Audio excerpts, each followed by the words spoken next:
17/8/2021 के 3 से 4 PM के शिफ्ट का पेपर देख रहे हैं अभी हम लोग। क्वेश्चन नंबर 1 दिया गया है, ए और बी ओ वृत्त वाले केंद्र पर स्थित है। तो ओ वृत्त का केंद्र है, ए और बी स्थित है। पी वृत्त के बाहर है, पी ए एम और पी बी एन। तो पी ए एम और पी बी एन ये ऐसा कुछ करके एन है, एम एन स्पर्श रेखाएं हैं, ए बी पर स्पर्श करती है। ए बी को क्यू पर दीर्घचाप ए बी पर क्यू इस प्रकार स्थित है कि दीर्घ वृत्त पर क्यू इस प्रकार स्थित है कि क्यू ए एम मतलब ये दिया गया है हमें 58 डिग्री। क्यू बी एन ये दिया गया है हमें 50 डिग्री। तो ए पी बी मतलब ये बताओ, तो इन दोनों को हम लोग मिला देंगे तो ये 50 है तो ये 50 होगा, ये 58 है तो 58 होगा, मतलब 108 ये है तो 72 आएगा। मतलब कि यहाँ पर कोण जो आएगा वो 144 आ जाएगा, 144 आ जाएगा। तो ये 36 होगा, क्योंकि ये चक्र पी ए ओ बी चक्रीय चतुर्भुज होता है, यही पूछा गया है। तो 36 डिग्री आ जाएगा। क्वेश्चन नंबर 2 DI का है, देख लेना। 3 भी DI का है। क्वेश्चन नंबर 4 में दिया गया है, किसी व्यक्ति ने निश्चित राशि उधार ली और पहले साल के अंत में 4000, दूसरे साल के अंत में 7700 भुगतान करने के लिए तैयार हुआ। 10% दर है तो उधार ली गई राशि क्या है? तो किसका 110% जो आएगा वो 7700 आएगा, मतलब 7000 का, मतलब 7000 अभी बाकी था और 4000 दे दिया। मतलब मूलधन का 110% आ रहा है 11000, यानी कि मूलधन उसने 10,000 रुपया लिया था। मतलब 10 उल्टा समझ लो आप लोग, समझने में आसानी होगी। 10,000 रुपया ब्याज लिया, मतलब मूलधन लिया, तो 1 साल के बाद 11,000 हो गया। तो 4000 कटवा दिया, बचा 7000। फिर अब उस पे लगेगा, मतलब पहले ब्याज कटेगा उसके बाद मूलधन कटेगा, यही ना, जो एक्स्ट्रा होगा वो मूलधन में कटेगा। क्वेश्चन नंबर 5 DI का है, इसको देख लेना आप लोग। 6 नंबर सवाल दिया गया है, यहाँ पर 4x power 4 minus 5x square plus 1 बराबर 0 लिख सकते हैं, और 2x square minus x minus 1 पूछा गया है। यानी कि x स्क्वायर का मान तो हमें आ जाएगा, कितना आ जाएगा? 1 आ जाएगा। देखो तो 4 माइनस 5 प्लस 1 ये आ जाएगा। 2 गुणे 1 माइनस 1 माइनस 1 यानी कि 0 आ जाएगा। x बराबर 1 सेटिस्फाइड कर रहा है। क्वेश्चन नंबर 7 दिया गया है, ए और बी की वर्तमान उम्र दिया है 7-8। अब से 6 साल बाद 8-9 होगी, मतलब एक के लिए 6 बढ़ रहा है, तो 42-48 सब ही है। यदि सी की वर्तमान उम्र 1 से 10 साल ज्यादा हो जाएगी, मतलब सी जो हो जाएगा वो 52 हो जाएगा। तो सी की वर्तमान उम्र क्या होगी, यानी कि 52 साल आ जाएगी। क्वेश्चन नंबर 8 दिया गया है, किसी वस्तु का अंकित मूल्य 240 है। यदि अंकित मूल्य पर 18% छूट देने के बाद बेचता है तो 23% लाभ होगा। क्रय मूल्य क्या होगा? तो 18% छूट यानी कि 82% बराबर सीपी का 23% लाभ यानी कि 123। तो परसेंटेज 3 बार में 2 बार में 3 से भाग देंगे तो 80 सीपी आ जाएगा, 160 रुपया। क्वेश्चन नंबर 9 दिया गया है, एक व्यक्ति धारा के दिशा में 8 किलोमीटर की दूरी निश्चित समय में तय करता है, उतने ही समय में धारा के विपरीत 6 किलोमीटर तय करता है। मतलब जा रहा है 8, लौट रहा है 6 चाल। तो कह रहा है कि धारा के विपरीत 24 किलोमीटर दूरी और धारा की दिशा में उतनी ही दूरी 7/4 घंटे में तय करता है, तो धारा की चाल क्या होगी? यानी कि टाइम का रेशियो आएगा 3-4। 7/4 घंटा दिया गया, इसको क्या लिख सकते हैं? 105 मिनट यानी कि 45 मिनट और ये 60 मिनट लिख सकते हैं ना। अब क्या कह रहा है, वह धारा के विपरीत 24 किलोमीटर की दूरी और धारा के दिशा में, तो 24 किलोमीटर धारा के विपरीत और उतनी ही दूरी, मतलब 24 किलोमीटर 1 घंटा में, यानी 24 किलोमीटर धारा, ये 24 आ जाएगा, ये 24 आ जाएगा और ये आ जाएगा 32। धारा की चाल जो आ जाएगी 1/2, 32 माइनस 24, यानी कि 4 किलोमीटर पर आवर आ जाएगी। क्वेश्चन नंबर 10 दिया गया है, एक संख्या k में अधिकतम और न्यूनतम मान के वर्गों का योगफल 3 से विभाज्य है, तो 4 5 0 8 2 k, तो 4 5 9 और 10 19 और 2 कर ले न्यूनतम और मैक्सिमम हो जाएगा 8। वर्गों का योग पूछा गया है, मतलब 8 स्क्वायर प्लस 2 स्क्वायर पूछा गया है, तो हमें 68 आएगा आंसर। क्वेश्चन नंबर 11 सिंप्लीफिकेशन है। क्वेश्चन नंबर 12 हमें दिया गया है, x square minus 12x plus 36 कर ले plus 9y square plus 24y, तो 3 दूनी का 6 यानी कि 16 एक साथ लिख सकते हैं।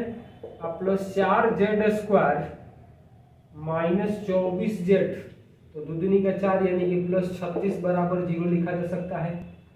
आइए ना, अब ये लिख सकते हैं x माइनस 6 का स्क्वायर 3y प्लस 4 का स्क्वायर और 2z माइनस 6 का स्क्वायर बराबर 0।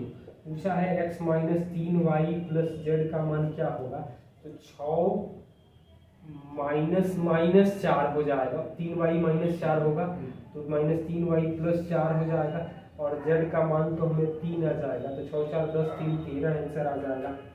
क्वेश्चन नंबर 13 दिया गया है, किसी वस्तु का क्रय मूल्य अंकित मूल्य दिया गया है, x% छूट पर बेचा जाता तो 5/3x प्रतिशत लाभ होता, तो x का मान क्या होगा, तो क्रय मूल्य दिया है 720, x प्रतिशत छूट है तो 100 प्लस 5x/3 प्रतिशत लाभ बराबर 900, 100 माइनस x परसेंटेज तो कट जाएगा, ये 5 और ये 4, यानी कितना आ जाएगा 400 प्लस 20/3x बराबर 500 माइनस 5x, यानी 15, यानी 35/3x बराबर 100, x का मान आ जाएगा 300/35, यानी कि यानी 60/7 आ जाएगा। इसको लिख सकते हैं 8×4/7 x का मान आ जाएगा 8×4/7। क्वेश्चन नंबर 14 दिया गया है, एक खेलकूद की सामान बनाने वाली दुकान में लाल, हरा और सफेद व्हाइट 3 कलर के टेनिस गेंद मौजूद है। सफेद गेंदों की संख्या लाल गेंदों से 60% अधिक है, तो 5x और ये 8x आ जाएगा। हरे गेंदों की संख्या सफेद गेंदों से 12.5% कम है, तो 12.5% कम है, यानी कि 7, ये अनुपात आ जाएगा, 1/8 कम हो जाएगा। कुल गेंदों की संख्या 120 है, तो हरी गेंद कितनी है, तो 8 7 15 5 20, यानी 6 7 42 गेंदें आ जाएंगी। क्वेश्चन नंबर 15 DI का है, देख लेना। क्वेश्चन नंबर 16 में AQ माइनस BQ दिया गया है, तो 108 माइनस 92 यानी कि 16 आ जाएगा। क्वेश्चन नंबर 17 दिया गया है, थीटा का मान हम लोग रख दें, न्यूमेरिकल है तो क्या रख दें, थीटा का मान 0 ही रख दे, क्या दिक्कत आ रही है। √2 tan 60 का मान आ जाएगा √3 और tan 30 का मान 1/√3 बटा में sin स्क्वायर 45 1/2 और sin स्क्वायर 45 ये भी 1/2, यानी कि ये आ जाएगा, ये तो 1 आ जाएगा, यानी कि √2 हमें आंसर आ जाएगा। क्वेश्चन नंबर 18 दिया गया है, किसी वृत्त में 10 सेंटीमीटर लंबी जीवा केंद्र से 12 सेंटीमीटर की दूरी पर है, तो 10 की जीवा यानी कि 5 5 12 है, तो त्रिज्या तो 13 आ जाएगी, व्यास दिया जाएगा हमें 26 सेंटीमीटर। क्वेश्चन नंबर 19 दिया गया है, किसी परीक्षा में 40 छात्रों का औसत अंक 45 है, तो 45 दो स्थानों पर 25 को 35 पढ़ लिया गया है, तो 25 गुणे 2 माइनस 35 गुणे 2 आप प्लस 38 को 32 पढ़ लिया गया है बटा में 40, यानी कि ये तो 50 माइनस 70 20 माइनस 20 और 14 बटा 40, यानी कि माइनस 0.35, यानी कि 44.65 आ जाएगा आंसर हमें।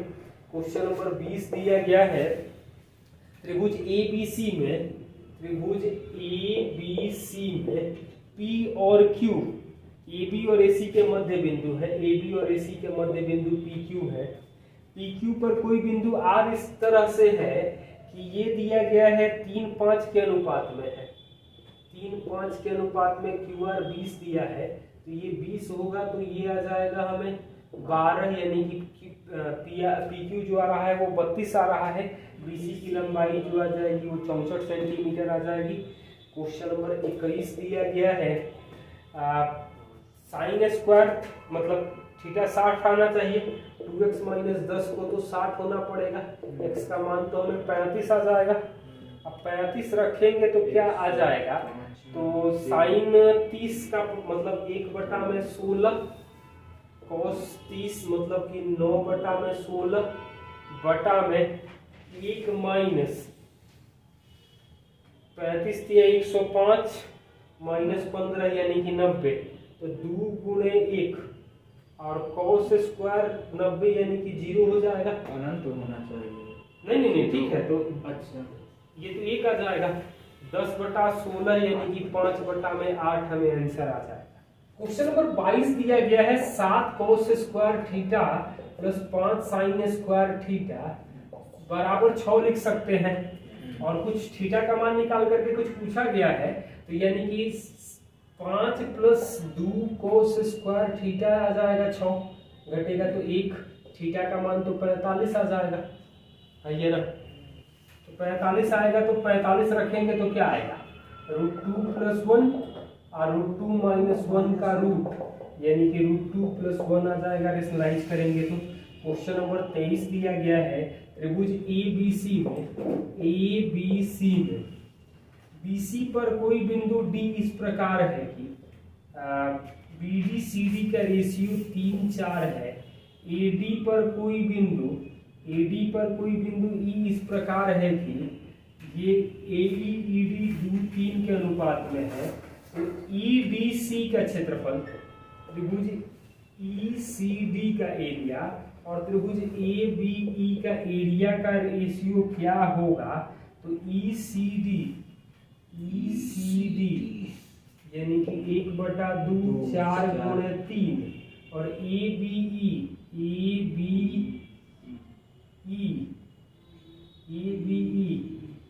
यानी कि एक काम कर सकते हैं, तो 3 2 5 और 5 यही 15 का आधा, 15/2 माइनस 9 बटा में 2 कर सकते हैं, यानी कि 6 और बटा में ये तो 3 आ जाएगा, यानी 2:1 आ जाएगा।